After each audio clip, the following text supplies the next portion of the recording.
In this lecture, we have to talk about the second property of Hermitian operator. Any two eigenfunctions of a Hermitian operator that belong to different eigenvalues are orthogonal.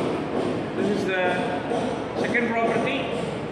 First of all, we should understand the property. Say, the meaning for the term orthogonal should be known to you. The wave functions psi and pi are taken for our consideration. If these two eigenfunctions are mutually orthogonal, they should satisfy the condition of the product of one wave function pi with the complex value of another one wave function psi, that means psi star, should be vanished in the interval a to b. This is the condition of orthogonality. If two wave functions psi and pi are mutually orthogonal, interval psi star pi d tau is equal to 0, which means that these two eigenfunctions are perpendicular to each other. Say A is a vector, B is another one vector, then the value of A dot B equal to AB cos theta. If these two vectors are perpendicular to each other, the value of theta is 90 degree. If theta is 90 degree, then the value is 0 because cos 90 is 0, A dot B equal to 0. The same logic had apply here. If psi and pi are perpendicular to each other, then the product of one wave function with the complex conjugate of another wave function should be vanished in the interval a to b. This is a condition for orthogonality. Say A is an operator which is Hermitian in nature and is about to operate on the function psi, will provide the eigenvalue A and the same function psi. Then the same operator A is allowed to operate on another eigenfunction phi and provides one eigenvalue B into the same function phi.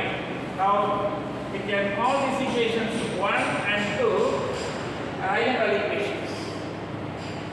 What's the difference between an ordinary differential equation and eigenvalue equation? See, an operator d by dx is allowed to operate on a function sin 2x, which gives a value of 2 into cos 2x. Say sin 2x is changed into cos 2x. Then think about this equation d by dx of e power mx. It is equal to m into e power mx. This equation is eigenvalue equation. Eigenvalue equation. But the first one, this equation is not eigenvalue equation. The first one is not eigenvalue. This is not eigenvalue. Because an operator operating on the function gives some number that is called eigenvalue and the same function. If the same function is arrived, then only we can call this operator as an eigenvalue operator. Then the function is eigenfunction. And the entire equation is eigenvalue equation. Otherwise, we cannot call this one as an eigenvalue equation. So d by dx of sin 2x equal to 2 cos 2x is not an eigenvalue equation. But the equation d by dx equal operating on e power mx equal to m d power mx is eigenvalue equation. It is an eigenvalue equation. Now, A is a Hermitian operator and is allowed to operate on psi, gives one eigenvalue small a and the same function psi. Pi is another one eigenfunction. A is the same Hermitian operator. This Hermitian operator A is allowed to operate on pi and gives eigenvalue b and the same function pi. Now, pre-multiply equation 2 by psi star on both sides. Psi star a pi, then integrate d tau, which is equal to b into psi star pi into d tau. This is equation number 3. Just to have pre-multiplied equation 2 on both sides by psi star, then integrate. Psi star a pi d tau equal to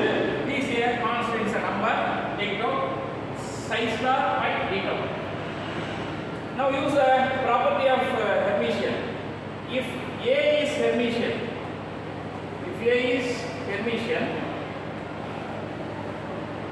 then psi star A pi d tau is equal to A psi whole star pi into d tau. This is a property of Hermitian.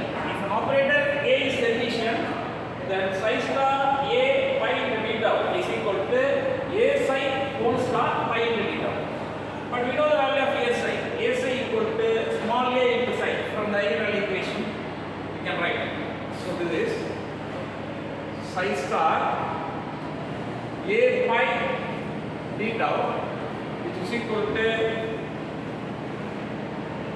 A into psi whole star pi into d tau, which is equal to A star psi star pi into d tau.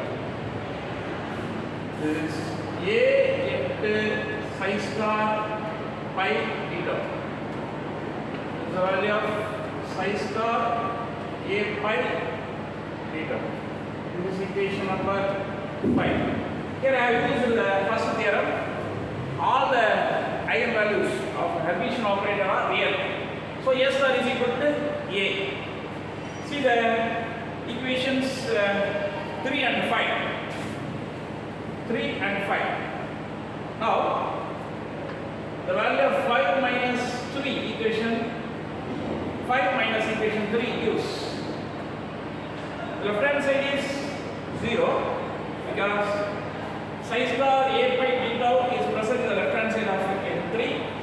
Equation 5 is also having the same terms. So 0 is equal to here A into psi star pi d tau minus the right hand side of equation 3 is B into psi star pi d tau. Then this is equal to A minus B psi star pi d tau. Left hand side is 0. See, this is equation number 6. In equation 6, the quantity A minus B not equal to 0. That is A not equal to B. The eigenvalues are different. The value of A not equal to B. So A minus B not equal to 0. Therefore, the quantity psi star pi d tau present inside the interval should be equal to 0. If this condition is satisfied, we can say psi and pi are mutually orthogonal. Mutually orthogonal. Which means that they are perpendicular to each other. Now read out this theorem.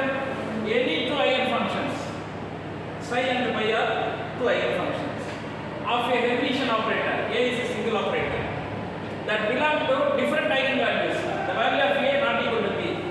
A and B are not equal. We have proved that A minus B not equal to 0, which means that A not equal to B.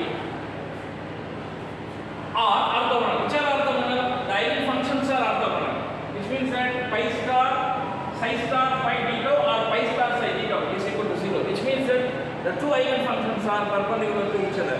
Consider two eigenfunctions psi and pi which are perpendicular to each other. When a single Hermitian operator is allowed to operate on the two eigenfunctions separately, we may get different eigenvalues. The arrived eigenvalues are not the same, they are different. The necessary condition is the two wave functions are mutually orthogonal, which means that they are perpendicular to each other. That's all about theorem number 2. Thank you.